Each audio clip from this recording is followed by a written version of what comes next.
Weekly update for Friday, May 18th, 2018. And leading off this time, got a fax from Eddie Kana. Received the Cerebus pages today. He won a number of pages in Gerhardt's art auction. You talk about seeing a comic book master or two at work. I could just feel the energy emanating off the pages, especially the church and state ones. The scene with the Cyrenus priest releasing the messenger pigeon from inside the black tower as it flies up and away into the night sky against the backdrop of the moon, while the demon heads and skulls watch in the background. The pages speaking in mute implication, drawing the reader in and causing them to listen in mute inference.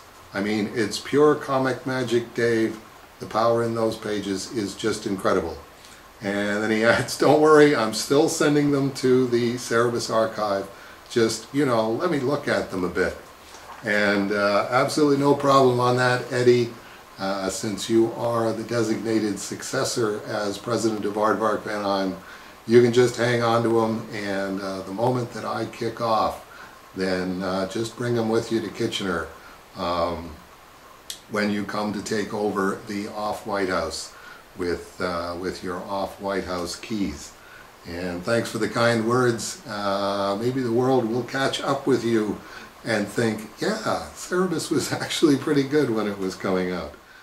And the next order of business. What is our next order of business? Our next order of business is, this was our previous champion of rarest Cerebus #1, apart from the 1977 Cerebus #1 itself.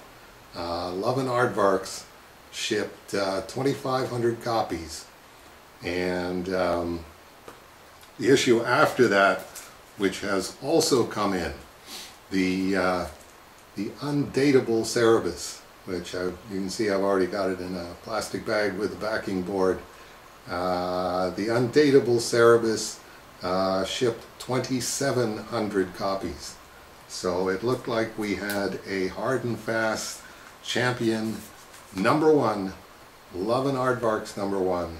I actually got Alfonso to order me 20 copies through Diamond of Love and Aardvarks #1, so that I would have a bunch of the rarest Cerebus #1, apart from #1 itself, in the Cerebus archive, on the strange assumption that sales were finally going back up. And now I've just gotten the purchase order in for the unbettable Vark, and it's down to 2,385. So it looks like the retailers are playing battleships here with with the sales on these things. Let's see, 2,700. No, that's too many, but 2,500. That seemed to be just right, and then we put it up to 2,700. No, that's not going to be enough. Or that's too many, so it's time to cut it down to 2,385.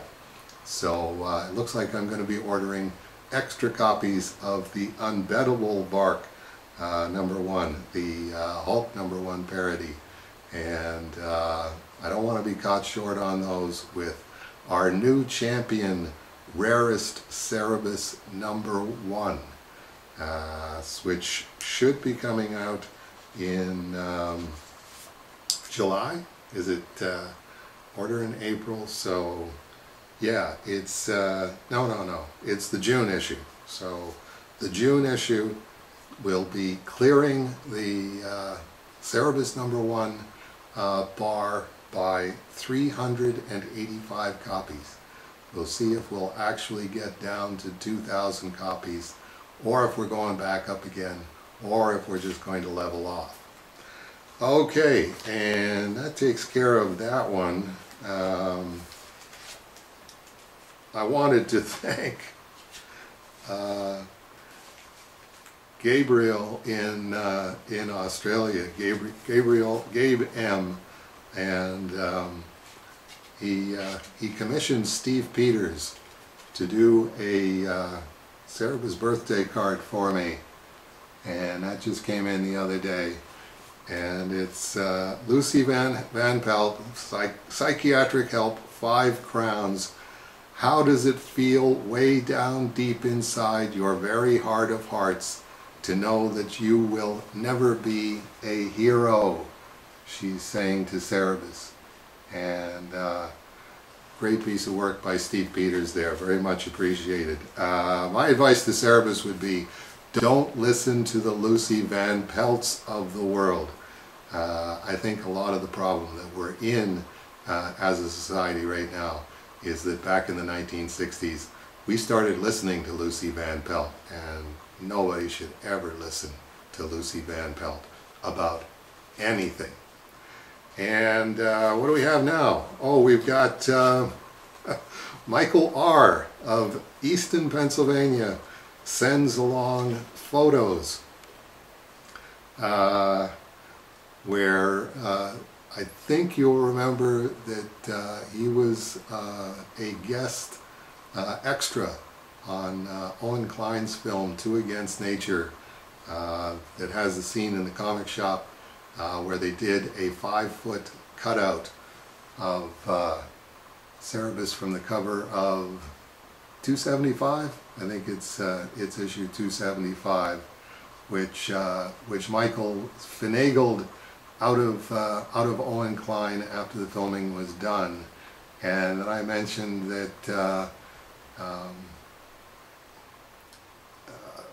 Menachem Lukens of Escape Pod Comics had said, if they're not doing anything with that after they're done with it, I'd like a 5-foot cutout of Cerebus from the cover of 275. And of course, that made Michael feel bad because he thought that he scooped that on Menachem Lukens. So Michael resolved to do another 5-foot Cerebus cutout. He writes on the back here, the first poster at size, no downsampling. What I should have told Staples, the actual size. Staples had to special order the poster. Their printer only went to 24 by 36. He actually went and got it done at Staples.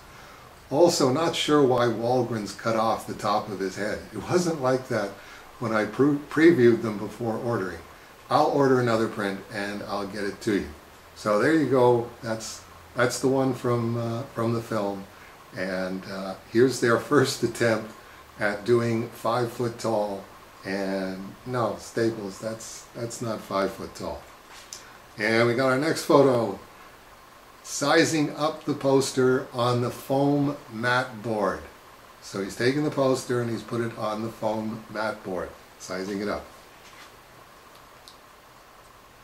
Here's Michael looking incredibly enthusiastic. The actual size of the foam board, which I got super cheap at Michael's. That must have been pretty cool, being Michael and buying something at Michael's. And then we've got, who is that masked man? Spraying the adhesive onto the foam board. First horizontally and then vertically. Side by side, for the first time in history, 2 5-foot Cerebus cutouts. There they are. That's true. It's the first time in human history that there's been 2 5-foot Cerebus cutouts. The 3 of us in my basement, the fumes from the adhesive spray were pretty strong.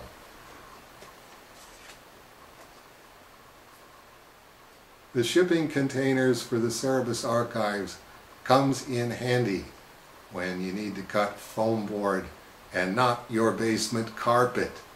Yes, I'm sure that's true. If you're going to cut something in your basement, you don't want to cut your basement carpet. The Cerebus archive boxes are a good choice. The Cerebus on the right of the photo, or my left, was delivered to Menachem Lukens on Sunday, April 8th, 2018.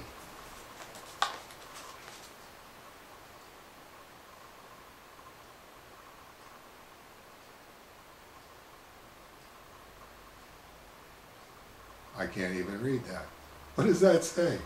Michael, what does that say? Both Cerebuses are thinking, oh, I hope this ends soon. Yeah, they don't look too pleased about their participation in this.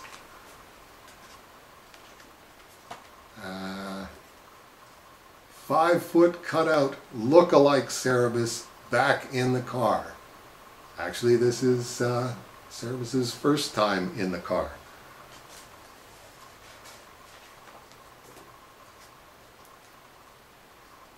We just got off the Verrazano Narrows Bridge, and this is what we encountered, a traffic jam.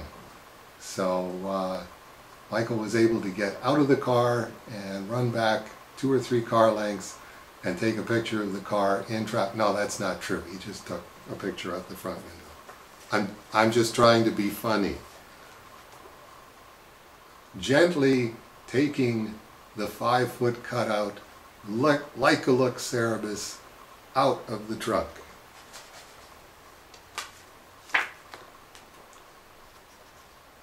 Parking lot in Huntington, Long Island, behind Escape Pod Comics. This is getting exciting, isn't it? He didn't even write anything on this. It's his heart's in his throat as he and the 5-foot Cerebus make their way from the parking lot to Escape Pod Comics, attracting much notice on the way, I'm sure. Outside of Escape Pod Comics, there's your Michael R. of Easton, Pennsylvania. There's your Escape Pod Comics, and they are about to meet. And guess what, kids? Guess what? We got footage. We got footage of the actual Cerebus 5-foot cutout going into Escape Pod Comics. Check it out. Take a look. So when you were younger, you never went to like Southampton or East Hampton or anything? You want to go inside now? You want to go inside? Yeah. You might have to hold the door. Okay.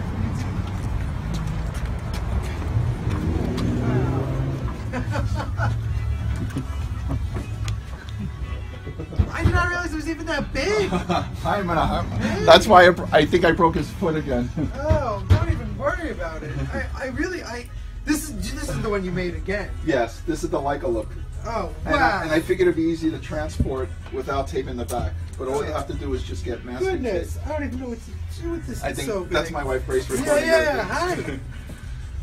All right. I wanted to make sure that you were here. No, I completely understand. I hope it's okay that I'm videotaping. Oh, no, It's it's going to fine. get to Dave eventually. Yeah. This is amazing. I really Didn't think it was that big. I did not realize it was this big. It's wonderful. It's got to go on display, I guess, by all the Samurai for now. And then, I don't know, you might have to go away You for gotta get a comic bigger book store. day, but we'll get him out. Let's get a picture of him with the, the You can- Cerebus stuff. Yeah, if you want to stop. Yeah, we're out of time. So here's a shot of Michael R. and Menachem at the back of Escape Pod Comics, with the wall full of Cerebus drawings, commissions that Menachem's gotten done over the years, and the 5-foot Cerebus cutout. So please come back and join us next week when I'll be talking about our new Cerebus art auctions on Comic Link.